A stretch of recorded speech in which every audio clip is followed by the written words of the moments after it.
পক্ষ থেকে শিক্ষামন্ত্রীর আগমন শুভেচ্ছা স্বাগতম ছাত্র দলের পক্ষ থেকে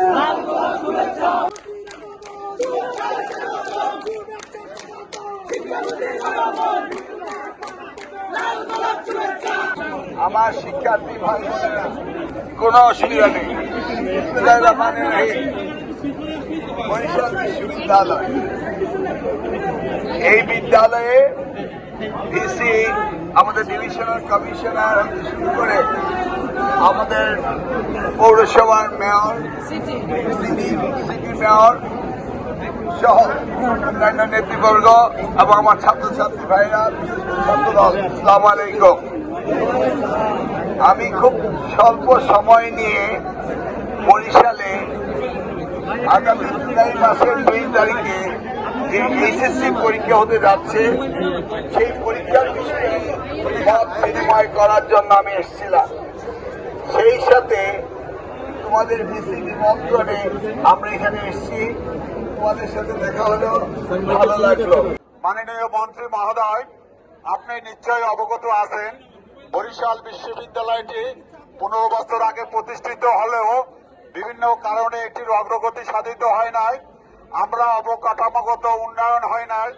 এখানে কর্মকর্তা কর্মচারী শিক্ষক সহ সকলেই স্বল্পতা আছে। ক্লাস পরীক্ষা নেওয়ার জায়গা নাই, আমাদের শিক্ষকরা বসতে পারে না। আমরা অতি শীঘ্রই যাতে এখানে অবকাঠামোগত উন্নয়ন হয়, একাডেমিক ভবন হয়। আপনি নিশ্চয়ই অবগত হয়েছেন ইতিমধ্যে যে আমাদের এখানে একটি অডিটোরিয়াম নাই। আমরা আপনাকে নিয়ে যে এখন বসাবো সেই অডিটোরিয়ামে আমরা বসাতে পারছি না। আপনি চারিদিকে তাকিয়ে দেখেন, এখানে ইট পেছানোর রাস্তা আছে, এই ইট পেছানোর রাস্তায় ছাত্ররা হাঁটতে পারে না। বর্ষার দিনে ওদের কাদায় মেখে যায়। আমাদের বিশ্ববিদ্যালয়ে নতুন একটা পিপি দরকার, জিপিপি দরকার। উন্নয়নের জন্য আমাদের অর্থ বরাদ্দ দরকার। আমি আশা করছি এই বরিশাল বিশ্ববিদ্যালয়ের পক্ষ থেকে আপনি সেই অর্থের ব্যবস্থা করবেন এবং আমাদের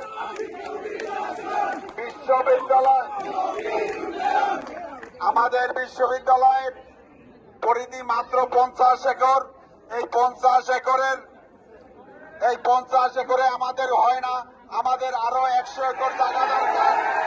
আপনি আরো 100 একর আমাদের জন্য বরাদ্দ দেবেন।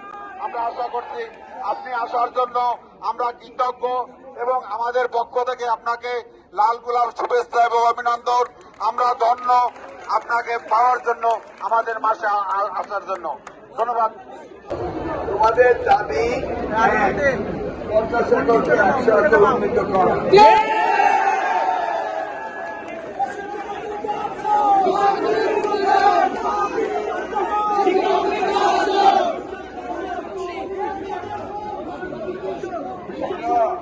মিলন ভাইকে স্লোগান দিতে হবে না, নীরবে স্লোগান দরকার নাই। আমার কথা বলি, ঠিক আছে? আমি কিন্তু ছাত্রদল শহীদ দিয়ার সময় প্রথম কমিটিতে ছিলাম এবং ওই শহীদ দিয়ার 21 বিশ্ব কমিটির আমি একজনই আছি। শত দুর্বলতার মধ্যেও তোমরা কিন্তু লেখাপড়া করছো। যারা আজকে ফাইনাল ইয়ারে তারা হয়তো এই সুবিধাটা পাবে না, যারা থার্ড ইয়ারে তাও হয়তো সুবিধা পাবে না, কিন্তু সুবিধা না পেলেও লেখাপড়া করতে হবে, তাই না? তোমাদের ছোট ভাইরা পাবে ইনশাল্লাহ।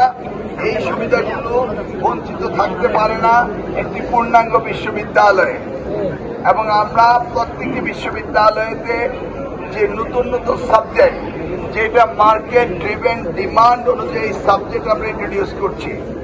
ইতিমধ্যেই বগুড়া বিশ্ববিদ্যালয় অধ্যাদেশ পাস হয়েছে, সেখানে আমরা নতুন ভাবে আন্তর্জাতিক পরিমণ্ডলে ওই ইউরোপ আমেরিকার আদলে আমরা বিশ্ববিদ্যালয়গুলোকে আবারও রিফর্ম করছি, আইনগত কাঠামো তৈরি করছি।